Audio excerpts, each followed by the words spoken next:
കേരളത്തിൽ മയക്കുമരുന്ന് വ്യാപകമാക്കുന്നതിൻ്റെ പ്രധാന ഉത്തരവാദി SFI ആണ്.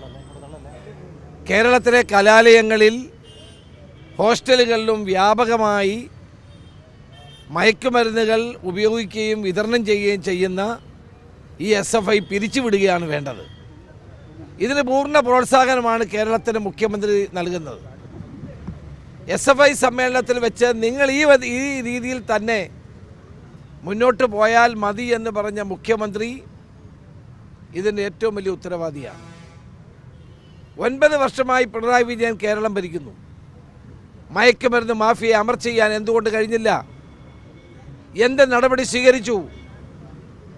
ഇപ്പോൾ കേരളത്തിലെ ഹോസ്റ്റലുകളിൽ പോയി റെയ്ഡ് ചെയ്യാൻ കേരള പോലീസിന് അനുവാദം കൊടുക്കുമോ? കൊച്ചിയിലെ പോലീസിനെ ഞാൻ അഭിനന്ദിക്കുന്നു.